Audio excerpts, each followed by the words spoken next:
ఈ మేనిఫెస్టేషన్ సిరీస్‌లో డే 7లో ఒక ఇంపార్టెంట్ విషయం నాకు షేర్ చేయాలనిపించింది. నేను ముందు వీడియోలో చెప్పినట్లుగా కర్మ సిద్ధాంతం ఎలా పనిచేస్తుంది? అండ్ మనం ఏదైనా మేనిఫెస్ట్ చేసుకోవాలంటే మనకు మనంగా ఎలా బ్లాక్ చేసుకుంటున్నామని ఈ సిరీస్‌లో తెలుసుకుంటున్నాం కదా! దానిలో భాగంగానే ఈరోజు చాలా ముఖ్యమైన విషయం అత్తగారు, కోడలు రిలేషన్‌షిప్ కర్మ సిద్ధాంతం ఎలా పనిచేస్తుంది? కోడలు ఏ రకంగా ఆలోచించడం వల్ల తనకున్న బ్లాకేజెస్ అన్నీ కూడా అడ్డం పెట్టుకొని, ఎలా తను కోరుకున్న జీవితం పొందలేకపోతుంది? ఏ విషయాలు తెలుసుకోవాలి? ఎందుకు అత్తగారులు ఇన్ని రకాలుగా ఉంటారు? మనం వాళ్ళకి తగినట్లుగా మన జీవితంలో ఏం నేర్చుకోవాలి అని వీడియో ద్వారా తెలుసుకుందాం. నమస్తే. నా పేరు లక్ష్మి. నేను లైఫ్ కోచ్ అండ్ హీలర్‌ని. అత్తగారు మన కర్మ సిద్ధాంతం ప్రకారంగా మనమే సెలెక్ట్ చేసుకుంటాం. ఇంతకుముందు జన్మల్లో మనం ఏది మాట్లాడామో, ఏం చేశామో, ఏం నేర్చుకోవాలి దాని ప్రకారంగా మనం అన్ని రిలేషన్‌షిప్స్‌ని ముందు చెప్పుకున్నట్లుగా ఈ ప్రారబ్ధ కర్మలో భాగంగా వాళ్ళు మన జీవితంలోకి వస్తారు. అయితే కొంతమంది అత్తగారులు నంబర్ 1 ఒక రకం అత్తగారు ఎలా ఉంటారంటే చాలా రాక్షసత్వంగా, క్రూరంగా ఏం చేసినా తప్పే, ఏం మాట్లాడినా తప్పే, ఎప్పుడు చూసినా మనల్ని బాధ పెట్టడానికే చూస్తారు. ఏంటి ఈవిడ ఎందుకు మనకిన్ని కష్టాలు పెడుతుంది అని మనకి ఆ టైంలో అర్థం కాదు. కానీ ఆవిడ మనల్ని స్ట్రాంగ్‌గా చేయడానికి మాత్రమే వస్తుంది. మనలో చాలామంది ఒకసారి ఆలోచిస్తే ముందు పెళ్ళైన కొత్తలో ఆ అత్తగారితో రిలేషన్‌షిప్ ఎలా ఉంది? అన్ని కష్టాలు పడుతుంటే మనకు మనంగా స్ట్రాంగ్‌గా ఎలా తయారాం?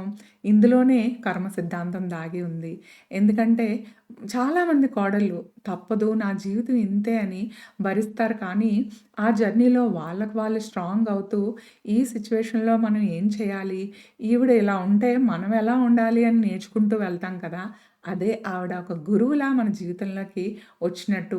ఒక పాజిటివ్ విధంగా రాకపోవచ్చు కానీ, ఏది వచ్చినా కూడా ఒక బాల్‌ని మనం గోడకేసి కొడితే తిరిగి అది మన దగ్గరికి ఎలా వస్తుందో, మనం చేసిన కర్మ ఏ జన్మలోనో ఆవిడతో అదే విధంగా మాట్లాడాం, అదే విధంగా ప్రవర్తించాం కాబట్టి, ఇందులో ఇంకొక ముఖ్య విషయం చెప్పాలనుకుంటున్నాను.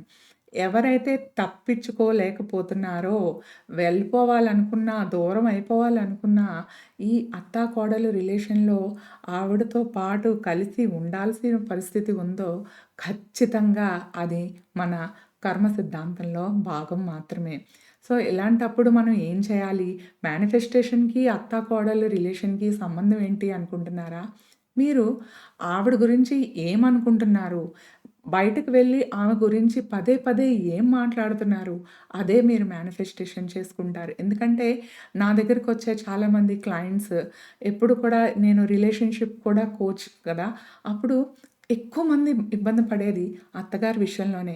అందుకనే నేను పర్సనల్‌గా కర్మ సిద్ధాంతం తెలుసుకోవాలని చాలా వీడియోస్ చూడడం, బుక్స్ చదవడం చేసి చాలా ఇన్ఫర్మేషన్ గ్యాదర్ చేసుకున్నప్పుడు అర్థమైందేంటంటే అండ్ ఈ అత్తా, కోడలు అన్నది రిలేషన్‌షిప్ నిజంగా కోడల్ని స్ట్రాంగ్ చేయడానికి మాత్రమే, ఏ జన్మలోనో మనం చేసుకున్నది మాత్రమే మనకొస్తుంది. అప్పుడు మీరు చేయాల్సిందేంటంటే, నేను ఆల్రెడీ మాఫీ ప్రార్థన ఈ నా వీడియోస్‌లో నేను రికార్డ్ చేసి పెట్టాను.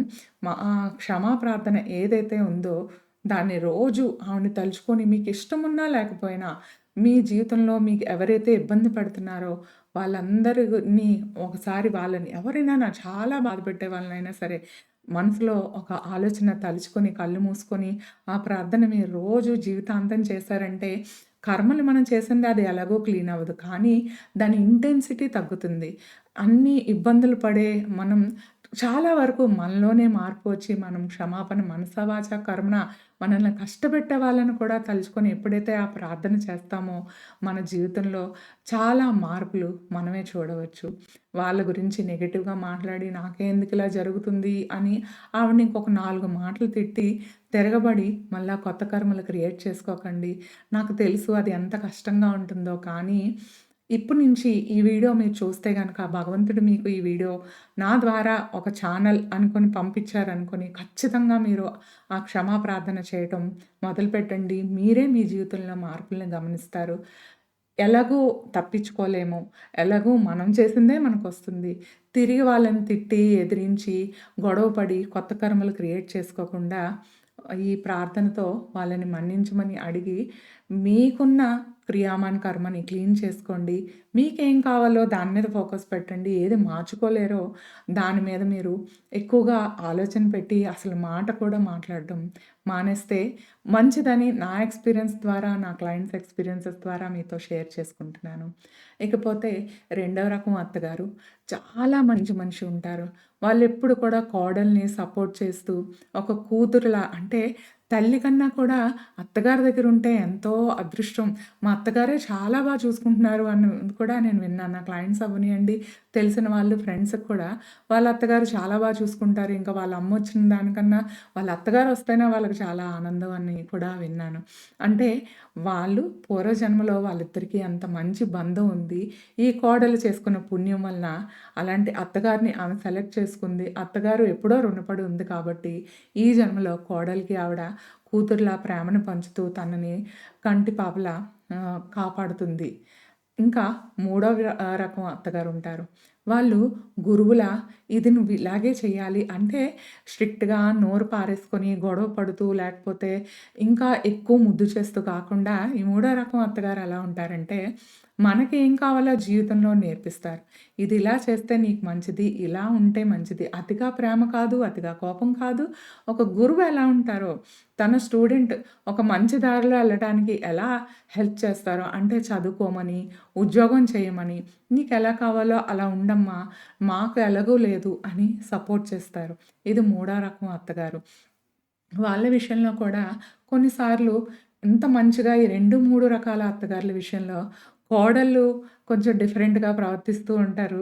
అది జగమెరిగిన సత్యం. ఒకళ్ళు ఇలా ఉంటే ఒకళ్ళు అలా ఉంటారు. అది కూడా కార్మికే. నెక్స్ట్ ఎప్పుడైనా రాబోయే వీడియోలో కోడలు పరంగా కర్మ సిద్ధాంతం ఎలా ఉంటుందో కూడా తెలుసుకుందాం. అయితే నాలుగో రకం అత్తగారు ఒక రోగగ్రస్తురాలయ్యి ఉంటుంది. నాకు బాగా తెలిసిన మా రిలేషన్స్‌లో ఒక ఆమె నేను చూసాను. వాళ్ళ అత్తగారు చాలా కష్టాలు పెట్టారు. పెట్టినా కూడా ఆవిడకి అసలు ఆరోగ్యం బాగోకపోయినా ఎంతో బాగా ఈ కోడలు అసలు ఏది మనసులో పెట్టుకోకుండా పూర్వం చాలా సంవత్సరాల క్రితం ఇలాగే ఉండేవారు కదా! ఇప్పటికి కూడా చాలామంది పెద్దవాళ్ళు ఒక 50, 60 సంవత్సరాలు దాటిన ఆ ఏజ్ గ్రూప్ వాళ్ళు ఇప్పటికి కూడా వాళ్ళ అత్తగారికి బాగోకపోతే సేవ చేస్తారు కదా! ఎప్పుడైతే సేవాభావంతో సేవ చేస్తున్నారో కోడళ్ళు ఎప్పుడో రుణపడిన ఆ కర్మని వీళ్ళు క్లియర్ చేసుకుంటున్నారు.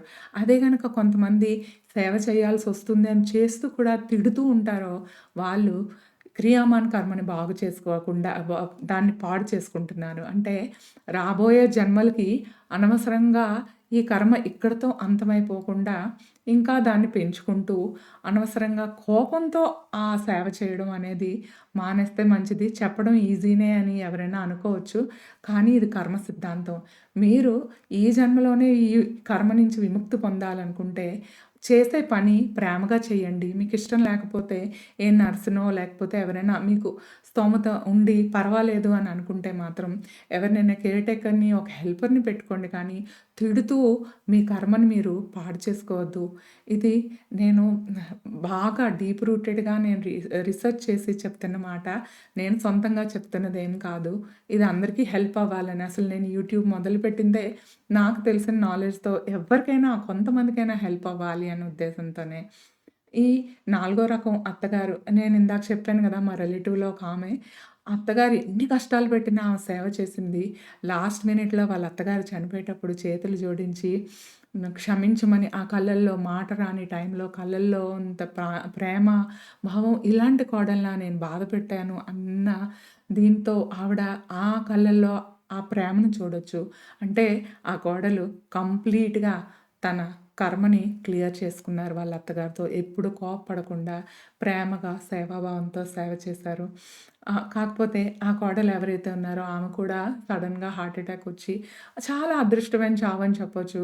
ఆమె కూడా అలాగే ఈ లోకాన్ని విడిచి వెళ్ళిపోయారు. సో, ఇక్కడ నేను చెప్పాలనుకుంటుంది మనం కొన్ని రిలేషన్స్ మనమే కోరుకొని వస్తాం. ఈ జన్మలో మనం ఏం నేర్చుకోవాలి? వాళ్ళందరూ కూడా మన లైఫ్‌లో ఉన్న వాళ్ళందరూ కూడా మనకి ఒక టీచర్స్ లాగే వస్తారు. కొంతమంది రూడ్‌గా నేర్పిస్తారు. కొంతమంది చాలా కష్టాలు పెడతారు. కొంతమంది ప్రేమగా ఉంటూ నేర్పిస్తారు. అంటే ఆహ్, ఇంకొక విషయం కూడా చెప్పాలి. అత్తగారులు 2 రకాలుంటారు. ఒకళ్ళు నాకు జరగలేనిది తినకెలా జరుగుతది? నేను సుఖపడలేనిది నా కోడలెలా సుఖపడతదో చూస్తానని ఒక రకం ఉంటారు. రెండో రకం వారు నాకెలాగో జరగలేదు. కనీసం నా కోడలైనా ఆనందంగా ఉండాలి.